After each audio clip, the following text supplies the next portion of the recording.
Begin transmission.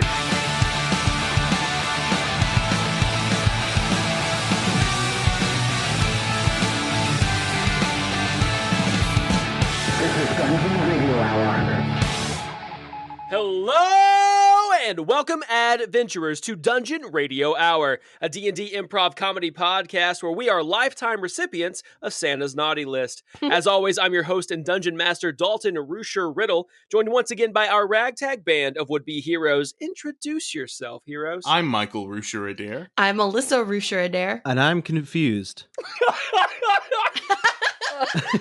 No, I was trying to do a bit. Did you guys all marry Cody without me? We all Yeah. Apparently. This is bullshit. When did this You're happen? not going to invite me to your marriage? Apparently, Cody's a good husband, and we wanted in on that, so we all married We him. sent all of you invitations. Did your and Laura's get lost in the mail somewhere? I have a feeling Laura didn't want me to get married again to someone else, to multiple people. So Let's clarify, though. You call it an invitation, but yet you guys had a very small wedding. So the invitation... Oh, in real life. Yeah. It was an invitation- invitation. Yeah, it was an invitation. On the back, it said, "Please do not show up." But you gave us a link to your registry. Exactly. You're like, Yeah. here's where you can get us presents, but also we're going to have the very small group that you're not included It's a good in. strategy. I though. fell wasn't for it. I bad. sent a gift. I'm a nice person. I sent a ye old Thompson upright spice rack, Mhm. complete Yep, with you did. spices. 16 spices. Mhm. Amazing. Thank you Classy so much. gift. We Mhm. appreciate it. Didn't break the bank. I don't know if Laura got you anything, and if she didn't yet, it's her fault, because I don't do that stuff. I like how it's on the wife. The wife needs to do it. The spice rack also rotates. Everyone give Dalton a gift. Everyone send your... Dalton, what's your Venmo? What's up? Yeah, Go to the knot and look up Rusher-riddle. yeah. There you go. Our Find the registry list. is still live on our Amazon account. So if you do want to get us something, we'll put the link in the bio of this episode. Why did I not do this before? I don't know. The moment's passed. You're already married. They were asking for a very expensive blanket. So if you want to really make him love you, I skimmed right past it. I was like, I don't love Dalton that much.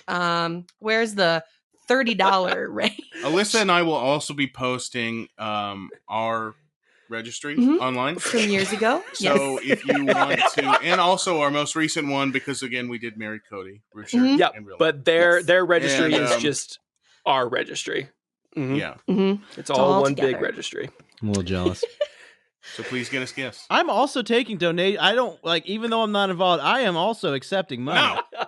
Always. You had No. the chance to say it Damn and it. you Okay. didn't. You didn't. didn't follow the group. You didn't go with the bit. Yeah. And these are your Sorry, consequences. You don't potentially get things from people. I don't know. Anyway, Dalton, do you have something planned for us for this intro? I do. Okay, so given the time of year it is, and staying on theme with where we left off with our last episode, and keeping the spirit of Yuletide merriment going, over the weekend I was watching Tim Allen's The Santa Claus Christmas classic, the A classic. classic. Classic. And in the Love movie, the grown-ups talk about the reason why they stopped believing in Santa, and it was because they didn't get a certain or specific Christmas present that year. So it leads me to this question. Are there any gifts or presents or things that you asked Santa Claus or your parents for that you really, really wanted but never got? So my problem is that I was a spoiled brat. And I mostly got what I asked for. Like, in fact, Is that a problem? You don't start that sentence with "This is a problem. I got everything I wanted." I know, like, I That don't sounds have an amazing. answer to this question because I just was given so many gifts as a child. Don't Venmo Alyssa. Never mind. Don't- Alyssa's no Alyssa longer doesn't get any of the In fact, I do So much recall privilege. when we were young enough, because my sister and I were only like a year and a half apart. So when we were both young enough, my grandparents would do that thing where even though it was like her birthday, I'd get a gift, or if it was my birthday, she'd get a gift What? to like keep everyone Oh my included. God.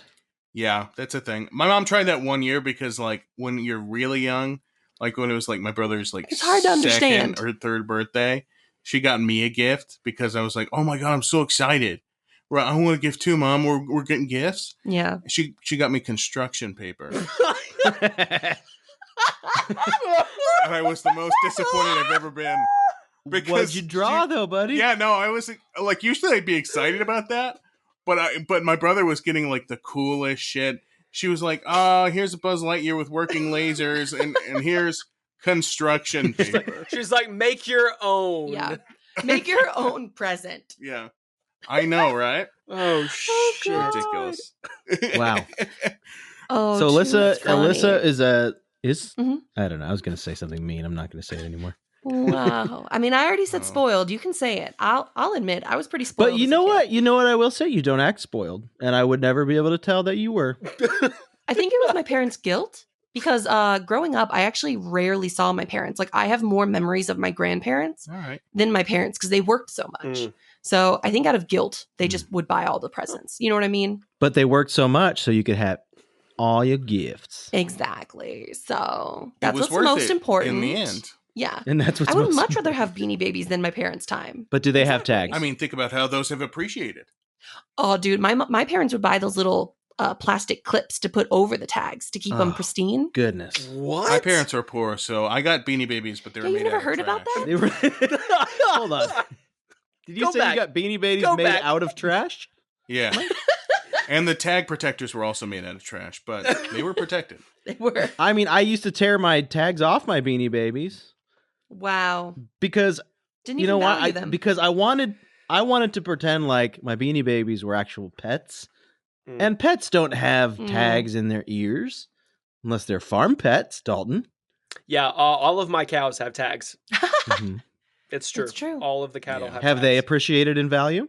I mean, as they get older, they are worth more money. Or when they're really young, they're worth money. Are they? At a certain point, I think they're worth less. I think there's a threshold. Yeah, I was gonna say. There's a sweet spot. There's a sweet spot. Well, I mean, as far as my Christmases have gone, there were some good Christmases and some not good, so good Christmases where, like, I always wanted, like, the thing that I liked probably most was Pokemon when I was really Mm. young, right? But I never had any version of a Game Boy.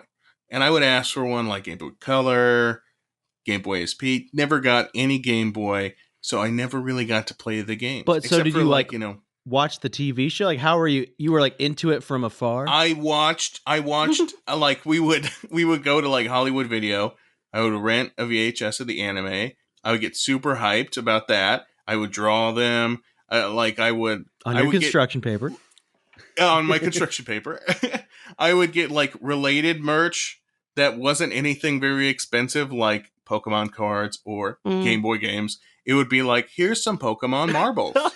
Or like, we're going through the Burger King drive-through. Here's that golden Charizard card that you wanted. Okay, but Yeah. those You were know? cool.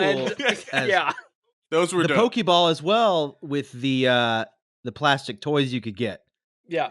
I went to like 4 different Burger Kings because they were all out. I ended up with a fucking Vileplume, Ooh. which I convinced myself was then my favorite Pokemon because it's the only one I had, and I had to make do. Nice. Because it's the But one it you was- had. Vileplume. The thing I probably liked the most was the Pokedex, Books? Ooh. because then, like, that my favorite thing was collecting the monsters and learning about the monsters, right?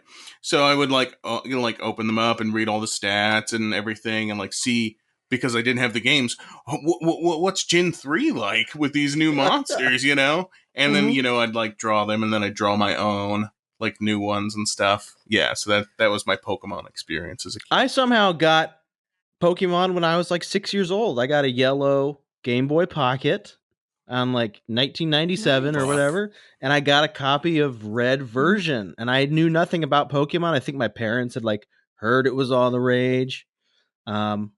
Of course, once they found out evolution was involved, I we was had to have just a about to talk. say, Yep. I'm very surprised Yeah. that Russ and Linda let you have. I was able to Pokemon. keep Pokemon. Harry Potter did not survive the 3rd grade, unfortunately. But Pokemon was a staple, and it still is a staple. 100%. 100%. Hell Yes, yeah, dude. I have distinct memories as a kid. I think I'm very lucky that it never came up in church.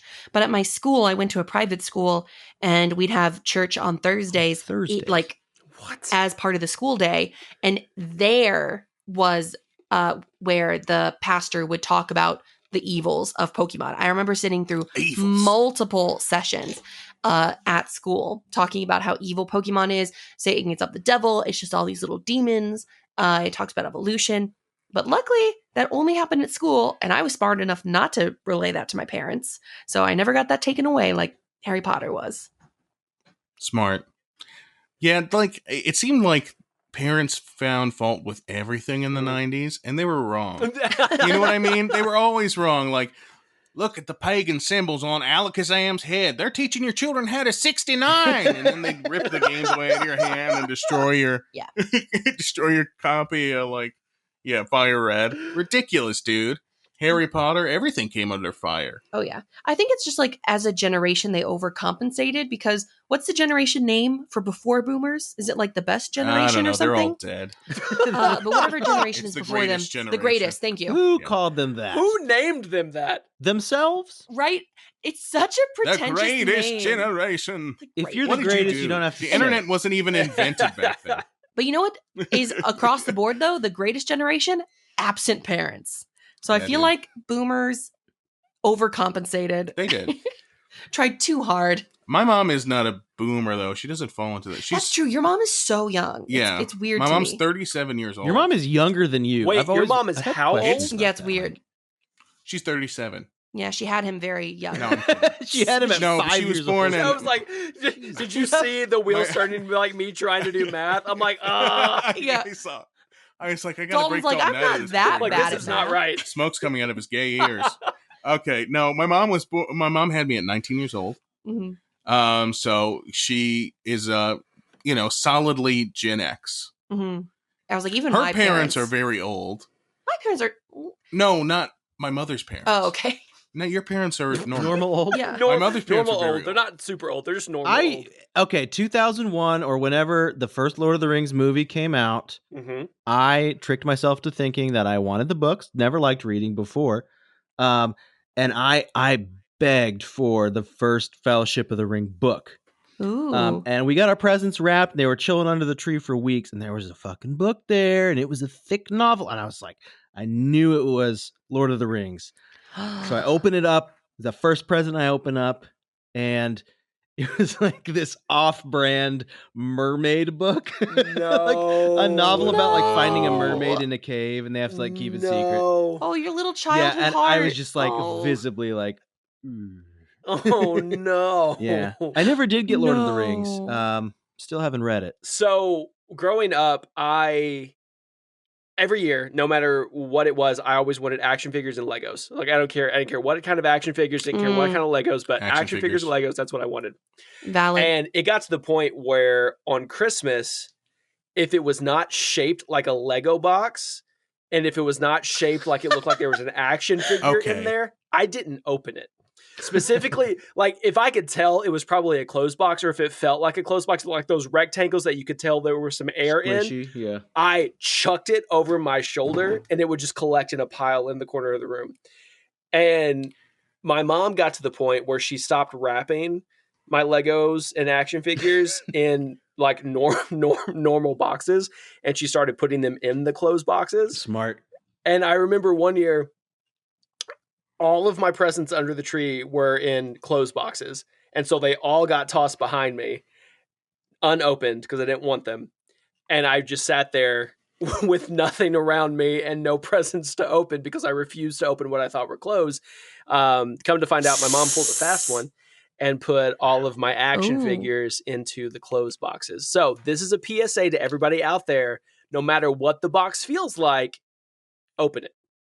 That's the point of this. Yes. Also, I respect Alyssa your mom is no so longer much. the privileged one in the group. We're reversing the script, and it's Dalton. Okay, it's Dalton for sure. 100%. Did Legos cost $200 when we were kids? They were still expensive. Yeah, they did. No, they were expensive. Is that how much they cost now? There are some sets that cost like $500-$750, like expensive It's like shit. a sneaker game. You'll find it on StockX, and it'll be like, "Hey, want this Ghostbusters Firehouse set? It's $850." Yeah. You know? Yeah. No joke. Because my dad loves the really intricate Lego. Like NASA. me and my sister have gotten like the NASA, the spaceship ones. They're very intricate, very detailed sets. And yeah, easily $200. We got mega blocks in my house, so beat that. Yeah, mega blocks. We got mega rocks, which was just a bunch of rocks my mom put in the Once trash. again, And I don't even think those were rocks. I think that was just more trash, buddy. We couldn't afford the rocks. It was hard times.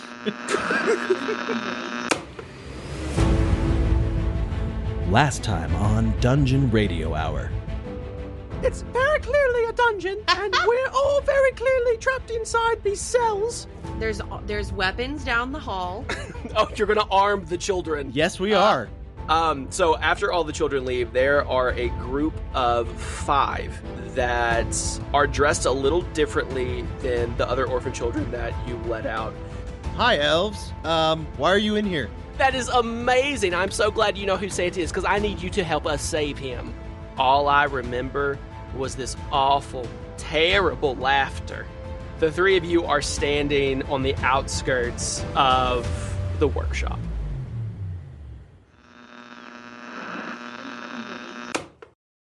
You were in the process of escaping the prison. You heard the children from the other jail cell. You attempted to communicate with them. You may or may have not started a youth uprising by releasing them and pointing them toward where the armory was. 5 of the children happened to be elves. One named Thorpe convinced you to go with him back to the North Pole because Santa Claus and Mrs. Claus are missing. Once you got to the North Pole, everything was in disarray. Things are broken and on fire. The little houses in the village are boarded up, shut up tight. No one wants to say anything. No one saw anything. And Thorpe pointed you in the direction of Santa's cottage. You entered into the cottage, and we ended with you hearing a crashing sound coming from somewhere deeper within the cottage. You guys hear that? Oh, fuck. We should go. I don't know. Should we go find out what that was? Arnold's still flying around. No! Right?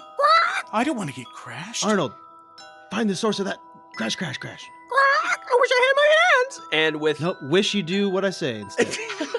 and with a flutter of his little parrot wings, Arnold disappears further into the cottage.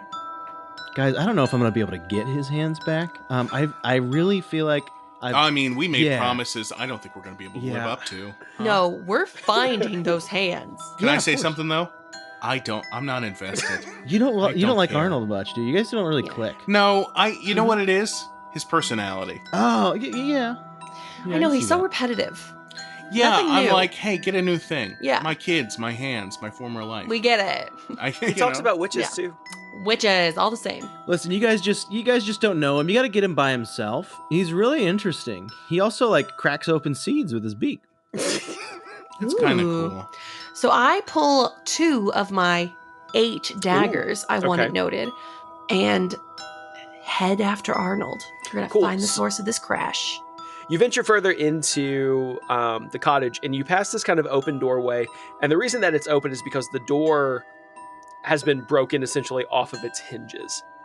And you go into what is a kitchen. There are cakes and pies and even more cakes smashed everywhere. They're on the floor, they're on the cabinets, they're on the ceiling. Someone did not like what was being prepared in this kitchen. There's hot cocoa pouring from jars, and there's overturned mugs. Marshmallows have been smashed and smushed all over the surfaces, making things very just sticky. Ugh. I stab a couple of the cakes for good measure. Hey. You never know. There could be something Okay. in them. How's the bake on those Alyssa. cakes? Do the swords come up clean? Do they have a soggy bottom? Right? British baking show. From the They show. have quite a From the soggy show. bottom. Hey, guys, check out my We do my have Paul fun. Hollywood impression. You ready? I'm Paul Alright. Hollywood from the Great British Baking Show, and I ate what you cooked. Does it sound just like him? Your eyes I know, glistened I know. just like his do. Hey, Uh-huh. check this out. I'm going to do Okay. Mary Berry. I've inserted a perfect... I just clipped Mary Berry. Right here. That's solid, Mike. that's- Wow. You sound just like her, and you look like her. So impressive. Was it good? What do you want me to check for, Aunt Dalton? I've been working it. Give me a roll. Just give me a d20. Oh, a 9. A 9? Okay, it is definitely not a mimic. You stab the cake, and you pull your knife back, and it does come back clean. Nice. Although I will say, if it were a mimic, stabbing it would have been the best case scenario. I guess so, but risky move. Should we be stabbing everything we see? Let's go ahead and look around this cabin. I like the cake off the knives. You lick the caves. You lick the caves off the knives. Does she cut her tongue? I don't know. Give me a D20, Alyssa. Let's see if you cut your tongue. Bring this up. Because I don't trust you to do anything with sharp things. 12. You go up to lick cake off of the knife, and you are careful enough to not slice your tongue completely open. And it tastes like fruitcake. Ew. Oh. Ugh. It tastes like No fruitcake. icing or anything? That's what a 12 gets you. No icing. Just fruitcake. Disappointing. So the kitchen is as I described. There is a doorway that you all walked into, and then on the opposite side of that, there is another doorway that seems to lead deeper into this kitchen. All right, guys, stay behind me. I've got all the daggers. Do you guys want a dagger? I've got, you know what? I mean, we also have daggers. You just have... We also have weapons. I pull out my bow. Andrew, which bow are you pulling out? So I want to get out water bow. You pull out your Squirtle. tortoise shell bow with the magic stream of water that acts as its bowstring, and you kiss it. You do so. Mhm. You kiss it. It's cool to the touch. Oh, yeah, I forgot about my special item. Okay, I put one dagger away, and I pull out my wand, but I still have another dagger. Alyssa, Dagger in the left hand. you sheath a dagger and you pull out your wand, and this sweet aroma kind of fills this sweet kind of springy aroma fills the air. I realize I've never shot this bow before, Mm-hmm. so I'm just gonna draw back and shoot at the nearest kitchen counter. Okay, Give cool. a little testy test. Andrew, you, without knocking an arrow, you pull back the string on your bow, and as you release it, a concentrated arrow of water essentially forms in the bowstring as it flies out and smashes into the nearest cabinet door. So it does it sploosh and explode Yeah, it kind of water? it splashes. Yeah. Oh, I get some on my so face and I'm like, cool. whoa. Guys, you guys, Mike, go along. All right. Definitely I go won't along. hurt you. I back up. I kind of run backward to, far I back. draw but all the safe way distance. back. Really strong Oh, arm, all the way shit. behind the ear, nice and straight. No, Andrew, What? just a little soft one. Are you sure? I can do it as hard as I can instead. My mouth is wide. No, I feel like it could hurt, My mouth and my eyes are just wide. Like Wait, I don't think he'd get hurt. Watch, I pointed up to the ceiling and I let go my fully charged arrow. It's fine. You don't need to test it. Shoot it immediately into my mouth. You let go of the bowstring, aim it at the ceiling, and once again, this concentrated arrow of water shoots forth, and like a highly pressurized stream from the biggest super soaker you have ever seen in your life, punches a hole through the ceiling of the kitchen. Bro, you think you could have caught that? I could have caught it, dude. I think we're good. If I had Alyssa, back swallowed up. fast enough, I could have done it. I've drawn back the arrow. I go through the next door. Okay. Okay, so you walk through the door on the opposite end of the kitchen, and you enter into a storage room full of candies and more sweets, baking supplies. Sacks of flour are everywhere. Some are spilled over on it to the floor. There's candy cane shards that litter the floor. Ooh. Gummy bear drops and those little dot things are half melted and stuck to every surface on the ceiling, on the walls. Bags of sugar are ripped and torn and scattered everywhere. However, on the shelves that are on the wall, there is a lone cupcake that is standing there by itself, untouched from the rest of the room. I poke it with my dagger. This is the one you just poke? Why is this the one you just poke? Stab I think this stab one. it. Cut it in half. This one looks special. I don't want to, but it's just a tiny Yeah, little cupcake. if it's the special looking one, stab it. It's so tiny. It's tiny, but tiny things can be scary. Yeah, there's never been a tiny mimic. Okay, I stab it. I stab the cupcake. Give me a roll to hit. Oh shit. Oh my god, your instincts are terrible. 16. Cool.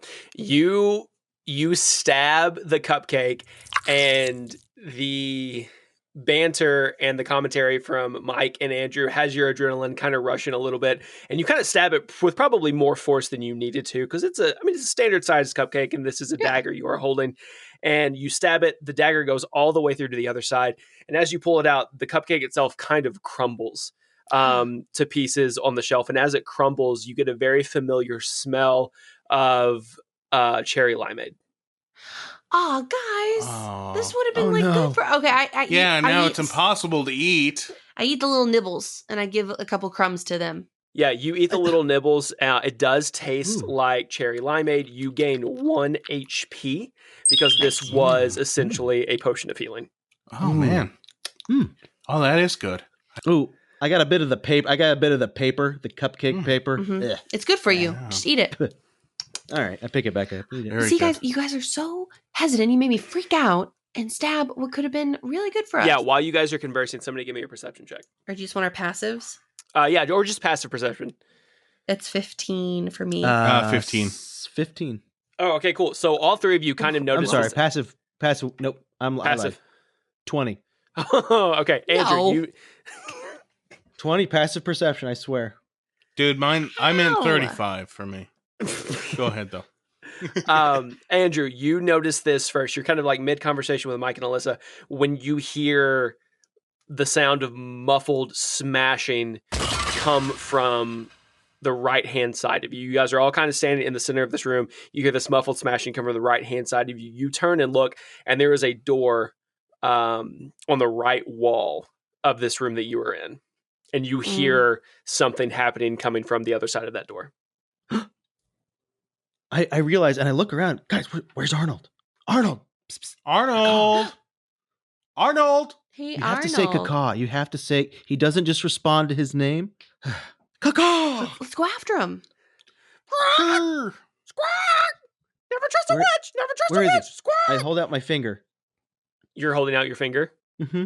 Little perch.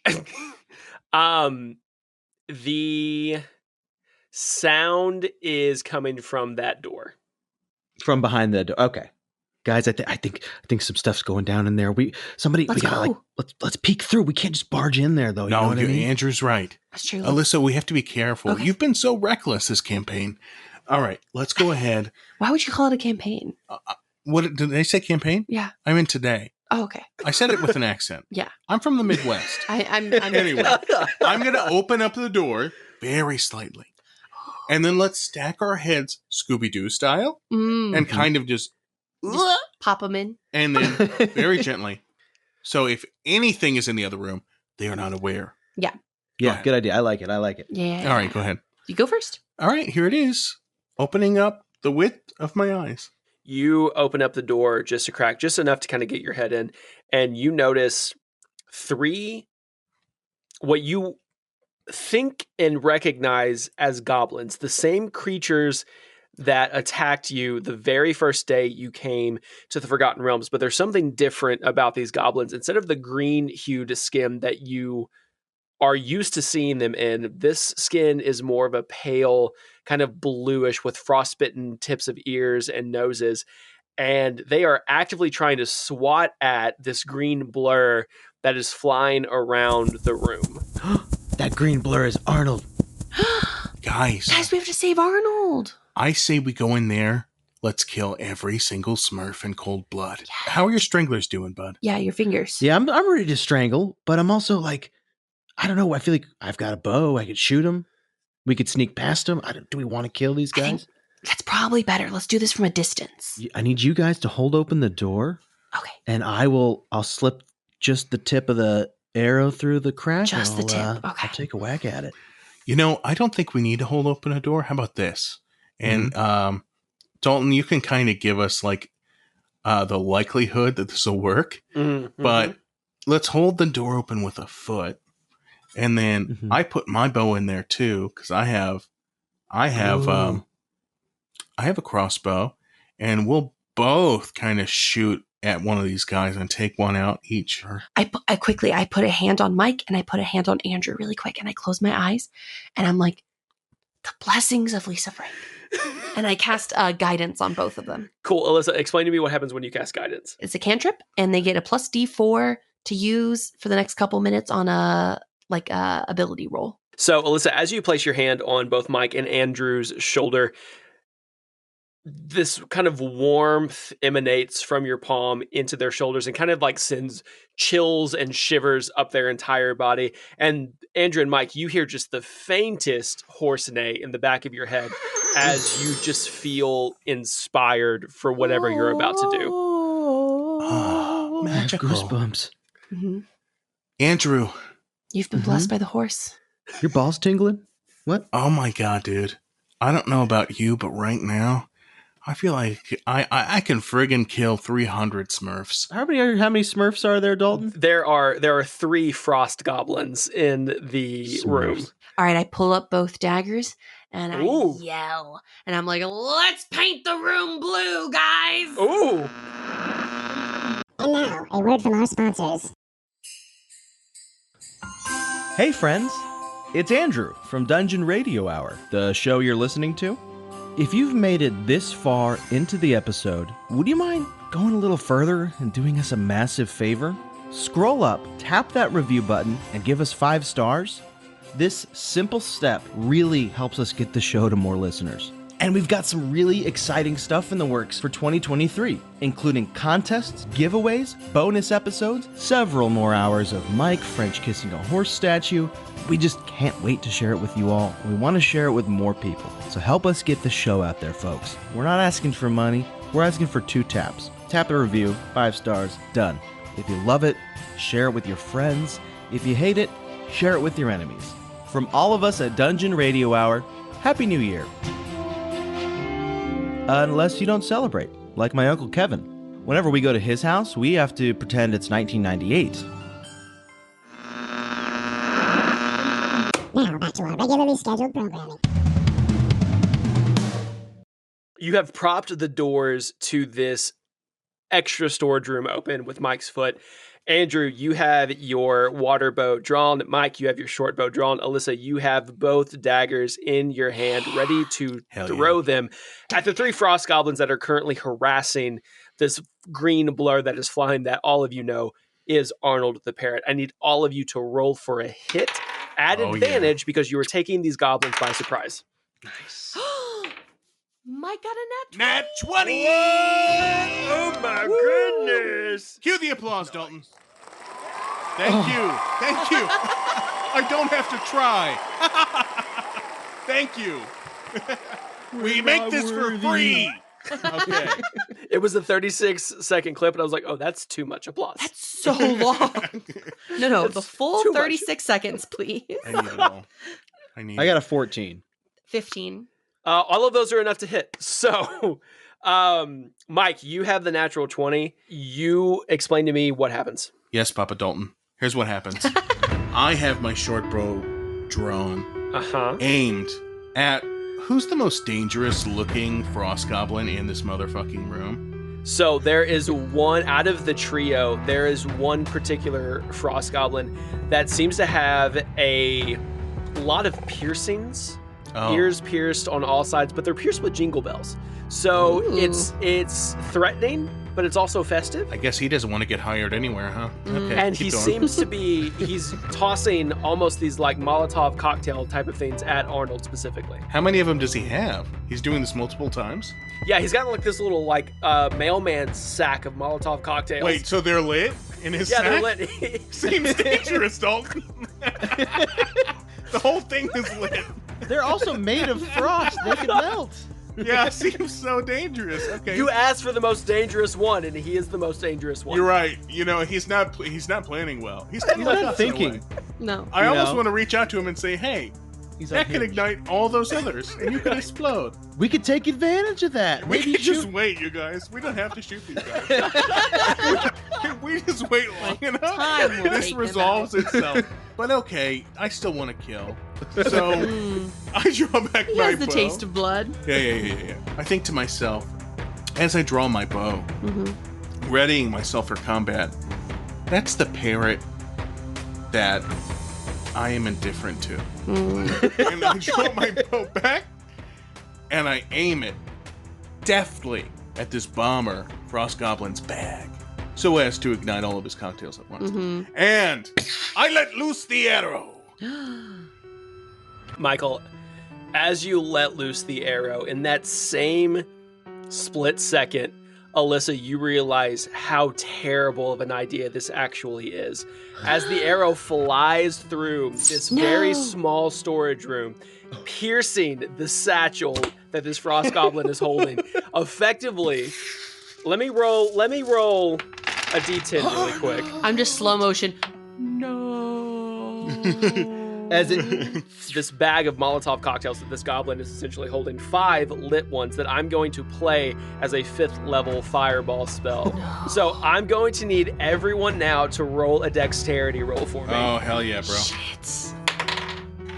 wait, you said saving throw? Saving throw for dexterity, yes, please. I got a 23. How? 21. I only got a 5. Oh no. Oh god. That is going to be 10d6 getting rolled for a total of 35 damage. You guys gave me your dexterity saves already, so Andrew and Mike, you were taking half damage. Alyssa, you were taking full damage because you failed your save. Arnold also failed his save. So to me, how that plays out is I noticed that Mike was shooting right at something that was going to be way too big of an impact, and I immediately jump in front of him and try to block the blow as it just explodes out from him. So it like blasts us out like when you open a front door when there's a fire and it explodes. Yes. The pressure. So as that arrow makes contact with that bag, there is a giant burst of flame emanating from that satchel, incinerating the 3 goblins. The fire blows the door off the hinges, throwing the 3 of you back into the kitchen, covered in ash and soot. Mike and Andrew, you're able to shake it off enough, but you notice Alyssa is lying still on the ground. Oh my god. Alyssa, Mike. Alyssa! While Mike's looking at Alyssa, I look around. Can I see in the room? Is it on fire? It's smoky. Your eyes are burning. There are things that have caught a flame inside the room. Yes. I turn back around. Alyssa, how is she, dude? I kneel down and I put my hand on her neck, Dalton. Mm-hmm. And I want to just feel for if there's pulse there. Give me medicine at advantage because she is your wife. 16. You feel her pulse, but it is very, very weak. I don't think she's doing good, Andrew. What do you mean? What do you mean? She's got to be fine. Okay. No. Her breath is all shallow and her pulse is weak, man. This is like basic CPR stuff. I'm not an idiot. We got to do something here. Do you have anything that can heal her? Do you have any spells? No, I don't know. You used all those good berries on that fucking guard that we probably could have fought off with our daggers. All right. What's done is done. We gotta figure this out. I don't know. No. Wait. Hold on. I start rooting through Alyssa's pockets. I look around in the kitchen. Are there any more muffins? I open like cabinets. I'm looking through everything. What used to be a clutch of cupcakes, like a tin of cupcakes, are all burnt to a crisp. But as you sift through the ashes and the broken pieces of wood, you find, completely untouched, completely unscathed, is the most perfect candy cane you've ever seen in your entire life. The stripes are perfectly even. The red is a brilliant hue, and it smells like peppermint. You can smell it without even having to taste it.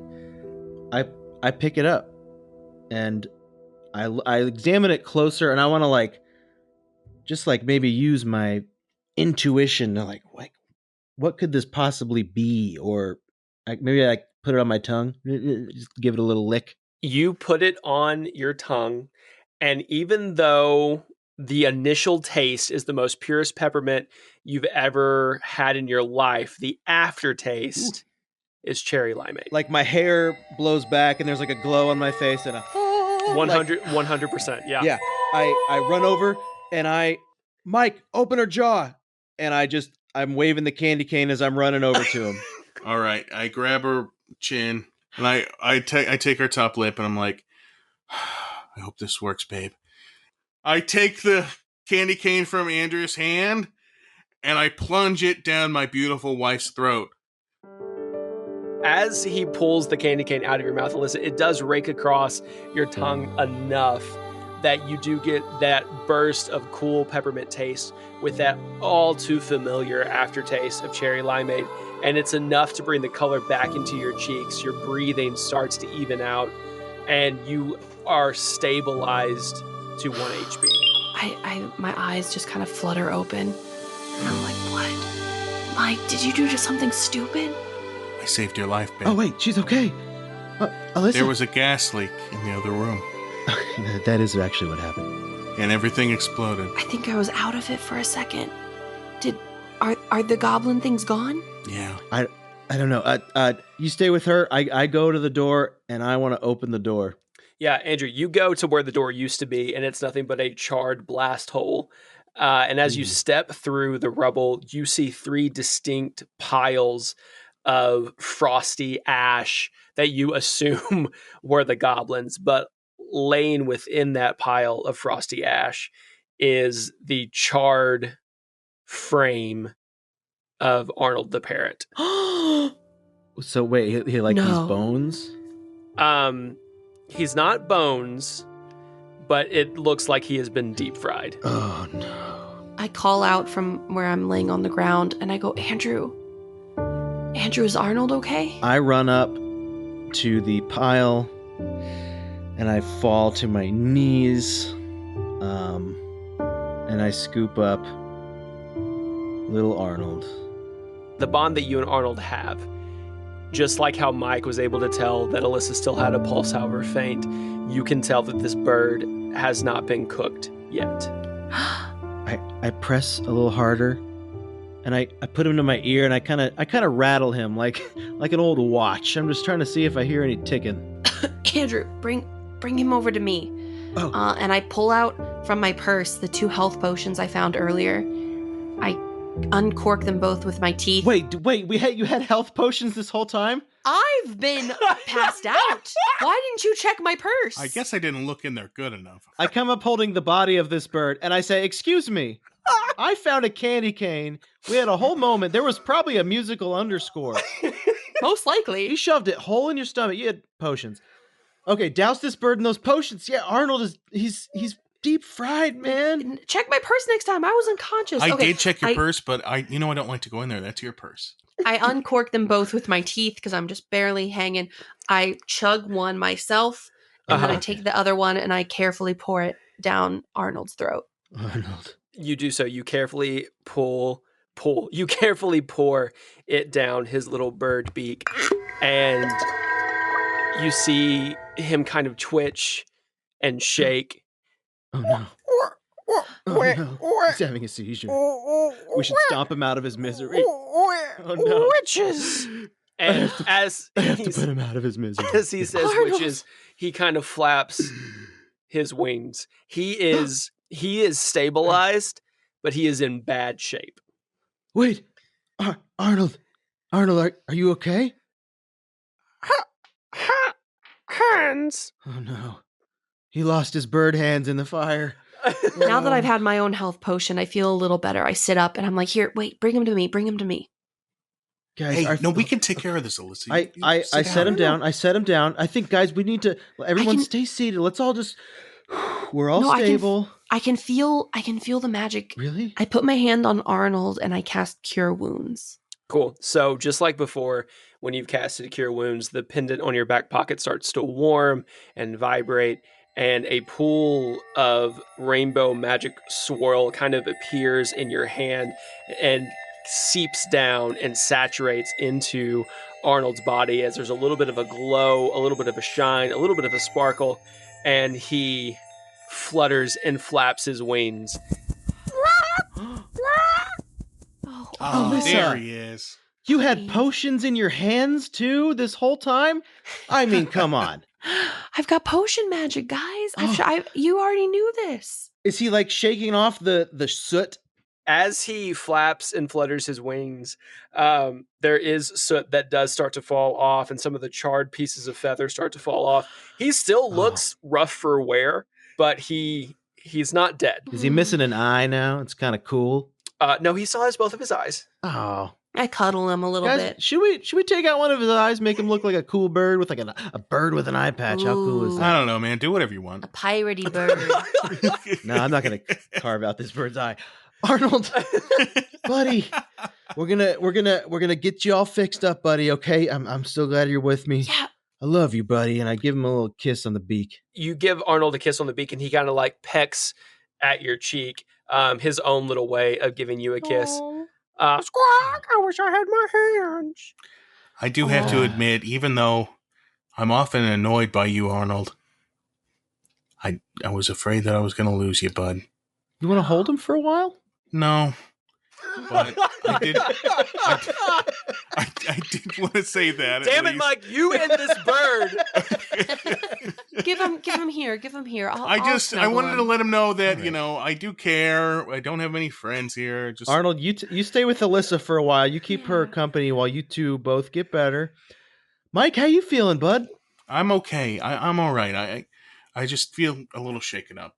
I feel concussed. I feel like we all should no one go to sleep at the same time. Someone should always watch, make sure the other two wake up. We'll take shifts. Oh, yeah. I don't know, guys. I always seem concussed. I think my mom said that was just like my thing, is that You I look just seem that way. Yeah. Yeah. You look like a guy who got, kicked in the face by a mule at one point. Mm-hmm. I always thought that. Yeah. Okay, so Perfect. I mean, let's keep, I mean, we came here for a reason. Let's keep moving on, guys. Yeah, we got to find Santa and then Dalton. I can't believe I said that sentence out loud, but we got to find Santa, find Dalton, find and we got to get home. Cool. As you guys all kind of get up, dust off, and recollect yourselves, Alyssa, you spot the candy cane on the ground, and there's just something about it that makes you think, I should probably hold on to this. Oh, I grab it and I put it in my mouth. Oh, there's another one? It's the same one. No, the same one that kind of just raked my tongue. I start sucking on it. I mean, I think my leg's broken, but we just got to keep going through. Wait, her leg's broken. Pour some of that juice on there. I only had 2. I gave one to Arnold. We got health juice. We shouldn't be hurt. We don't have to be hurt in this world. Pray to your horse god to fix us and get out of here. okay, how about this? I think. Sorry, I'm irritated. Yeah, I know. It's okay. I don't like being burned. I don't like getting 3rd-degree burns on my elbows. And your knees. Yeah, it sucks. And my what? And your knees. I thought you said penis. I thought you said penis. And I was like, are you? And penis. I checked my penis in real life to make sure. I was like, oh, no, I'm not burned. You got burned on your macaroni. Yeah, there you That's go. a little... As That's a you little generous. suck on this macaroni, just kidding. As you suck on the candy cane, you realize that it's not. This is going to sound. It's not getting smaller. It's not going away. It's not melting. Ooh. It's an everlasting candy breaker. All right. So you guys are collecting yourselves. You notice that there is no other doorway room other than what you've already searched in this kitchen or in this storage area. Well, let's go back to Thorpe, I guess. See if maybe he has they have a medic station. Yeah, I feel like, guys, I'm pretty hurt here. I mean, Yeah. Dalton, did you say there's another door that we haven't explored? So it's not another door, but if you guys go back into the main entryway, you will notice that it continues on. So instead of going forward into the kitchen like you guys did and followed Arnold, if you would have gone to the left, you would have seen that it opens up into a bigger kind of common area. Okay. But guys, Yeah, I say we limp on that way and get some... I'm absolutely down for limping that way, but let's maybe go first check in with Thorpe. Let's see if they have a little elf medic station just to recoup. I don't know how much we can help in our condition. You know what I mean? All right, yeah. yeah, I think that's let's fair. go see Thorpe. So as you guys go towards where you last left Thorpe, you see no one. Wow. Thorpe? Unreliable. Thorpe? Thorpe's deferred. Thorpe. Your voices kind of echo off the walls of this entryway, and there's no response. That's not good. Maybe something took Thorpe. Or maybe he just went this other way, you know? Maybe we'll find him along the way. I mean, let's maybe rest for a minute. I'm so sorry. Just my leg is killing me. Yeah. Yeah, your bone's sticking out. That's your bone. That's your vein. Oh. Let's just rest for just a bit, and then we can keep going that way and see if we can help Santa. It's one of those situations like on an airplane, you know, you kind of have to like put your own air mask on before others. Like I can't really help in this condition. You know what I mean? Yeah. Let's regroup for a second here. Hey, Alyssa. Maybe we can get creative here. We don't have any more potions, right? We don't have any more potions. Nobody's hiding a potion. I check all my pockets. Do I have a potion on me, Dalton? You do not have a potion on you. I'm sorry.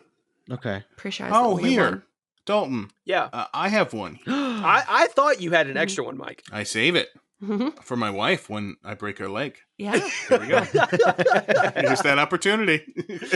Okay, are you giving Alyssa the potion of healing? Yeah, I give it to my wife. Oh. Hey, even though you got really close to that blast when I told you not to, I'm going to give this to you, babe. You deserve it. You're welcome for jumping in front of it. No. Saving you. I'll be for real. Alyssa, I really appreciate what you did back there for me. You didn't have to jump in front of that blast.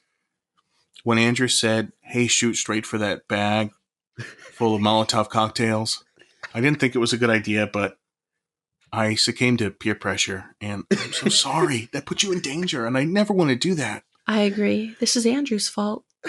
Yeah. And we should blame him. Yeah.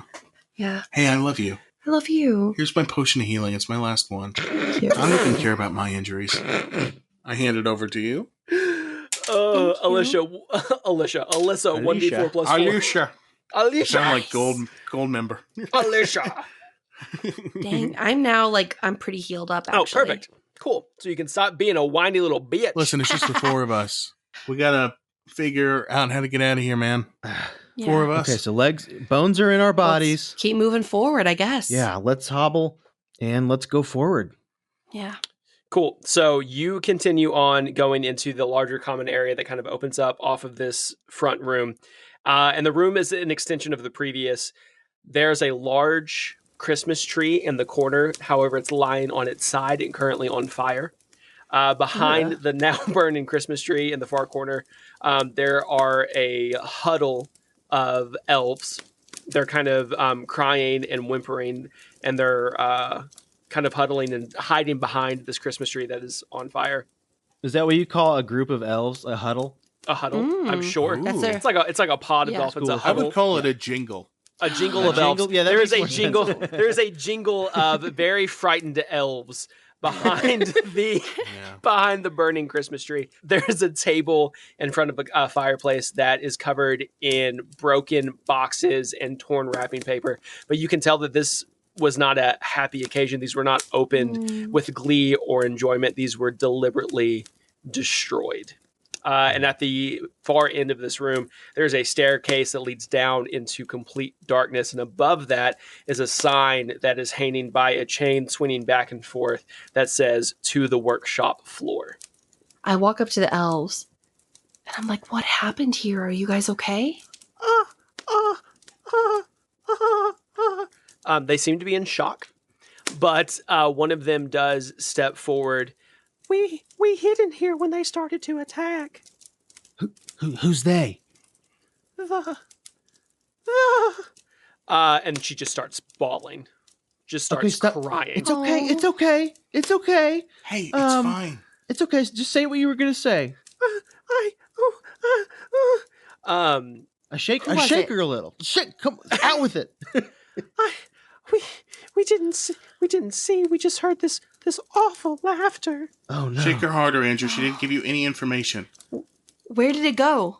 As Andrew is shaking this elf with a hand and a finger Give it to her, outstretched, she points. They went down.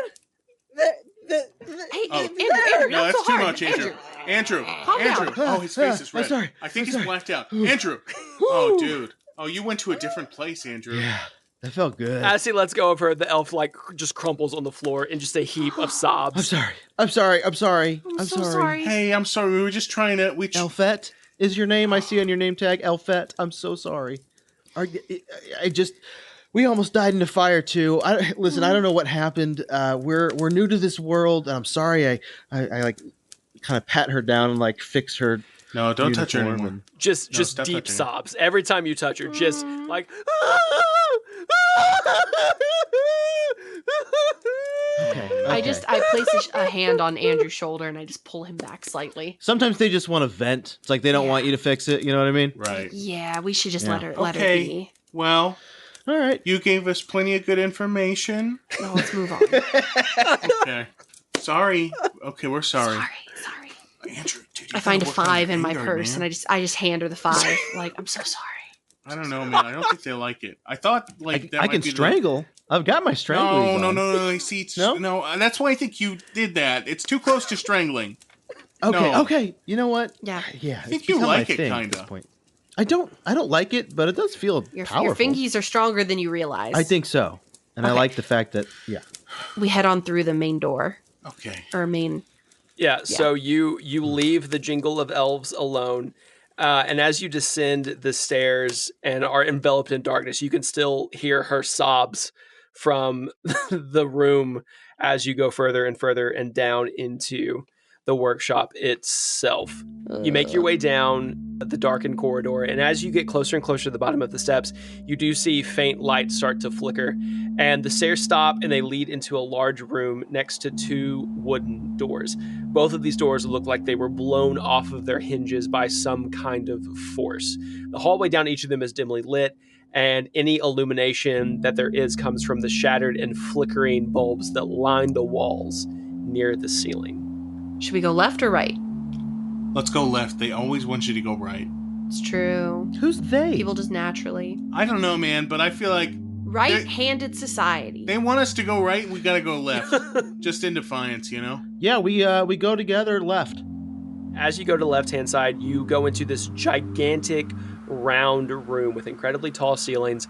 This definitely feels very much like a factory where you would think the toys are made, and at any other occasion it would be full of life and laughter. As you can imagine, all of the elves running around and scampering and scurrying from one spot to the other, making gifts for all the good little boys and girls of the world.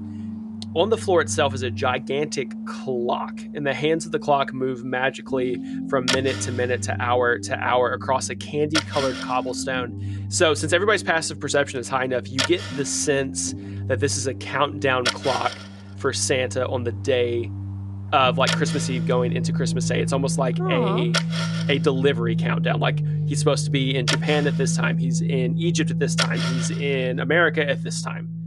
The floor is covered with tables and stools everywhere. Some are overturned, some are broken. There's shards of wood and broken debris strewn about, and the room has been completely ransacked. There's broken and battered toys flung around, and they almost appear or give a semblance of dead bodies that have been just kind of strewn everywhere. Dolls have heads ripped off. Stuffed animals are eviscerated with their stuffing going everywhere. I kneel down, fingers on the ground. I want to get a sense of the room. Oh, I thought you were going to do like a little Mulan moment and pick up the doll, like in the war-torn area. Is there an aura about the room? Give me an Arcana check. 13.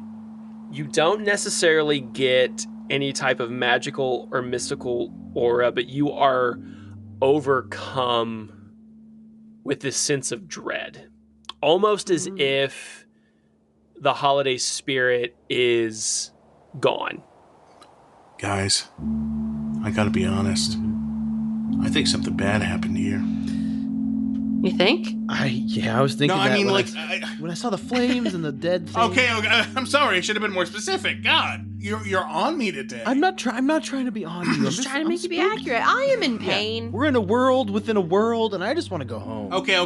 What I mean is specifically is that I feel like the aura of cheer and goodness is gone. Something sucked all of the Christmas out, and I can't tell you why I know that.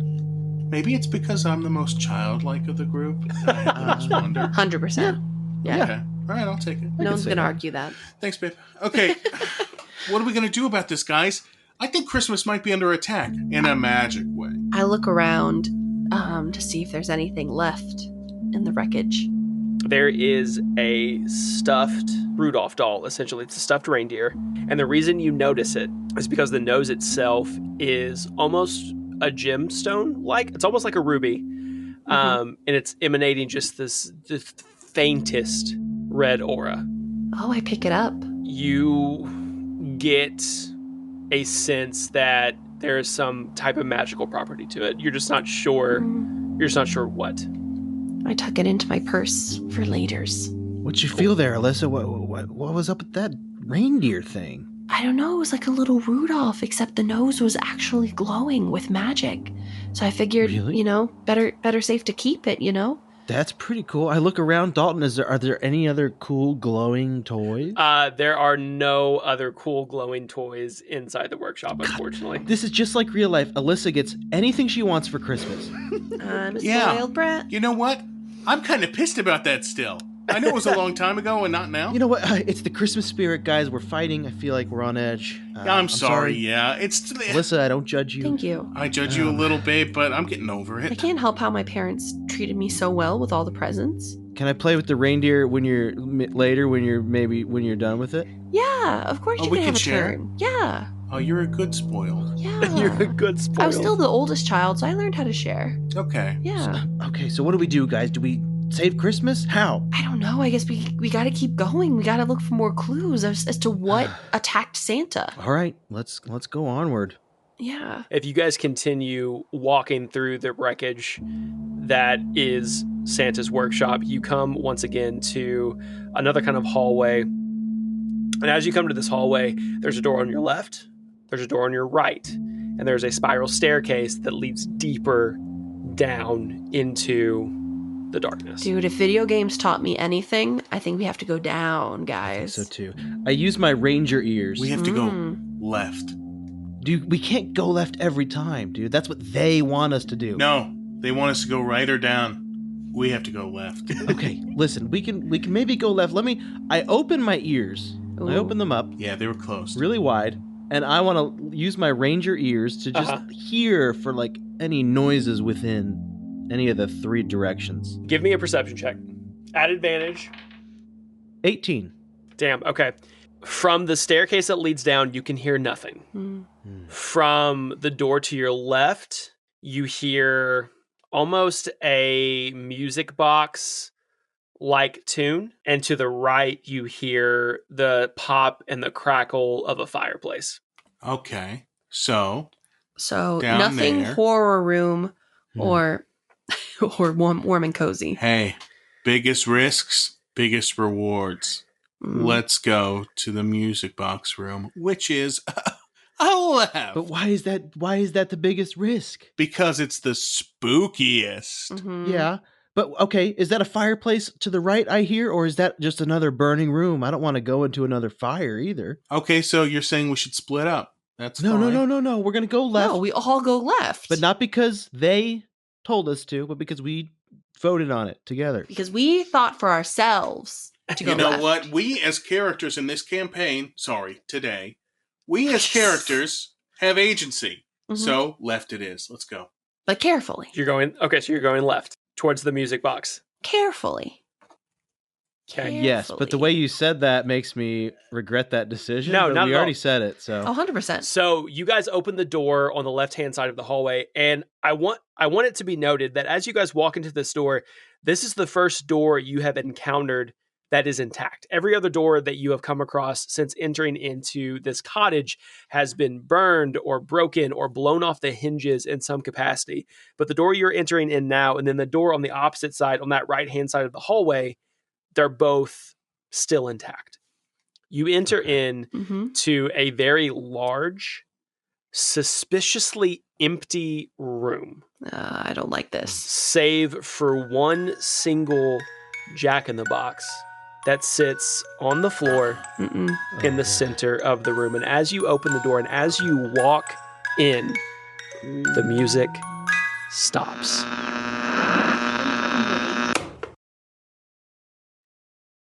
If you've been listening to our show, then you all know we met in college. And over the weekend before we recorded this, we got the news that we had lost one of our dear friends and classmates. By the time this episode airs, it will have been public knowledge. So instead of our normal outro, we wanted to take this time to say a few words for our friend Natalie. Natalie was so sweet. Just any party we'd go to, she was always just full of life and so happy. And, you know, she knew how to make you laugh, and she was more than happy to just give anything of herself. She would give her time, you know, give a cigarette, just anything to just make you happy. She was that kind of person. Natalie was always a welcoming and effervescent spirit. She was always effusive with how she showed kindness to other people. She was always warm. She loved doing what we do in this podcast, which is performing and making people laugh, and she was also really good at it. She had a kick-ass taste in music, and she was a wonderful person all around. And we know a lot of people are going to miss her. A good thing about social media, and probably the only good thing in my opinion, is that it's allowed us to continue our friendships that we made in college. And it feels like we're still all going to college together because we're constantly interacting online. Natalie would frequently interact with like Spotify playlists and like all of her social media. She's got her Twitter is a lot of fun to read. She's got like 7,000 tweets and she's hilarious. And we'd see her from time to time, you know, running into her at weddings or at shows. And so it's weird to have someone like that in your life who is now gone. It's just really sobering, I think, for me and for all of us, and comes and goes in waves in different ways. So we love you, Natalie. We miss you. And yeah. I don't know what can be said that hasn't already been said, but all of the things are true. I don't know if I've ever met someone as authentically genuine as Natalie was. She just had this personality that would light up a room, and given or having the opportunity, the privilege to get to work with her, not only in class for a scene study, but on stage itself, she made you want to go for it. She was infectious with her energy when it came to performing, and just her outlook on life. And we're going to miss you, Nat. Yeah. I'll leave everybody with this. Life is short. Live it. Love is rare. Grab it. Anger is bad. Dump it. Fear is awful. Face it. Memories are sweet. Cherish them. Don't do it for us. Do it for Nat.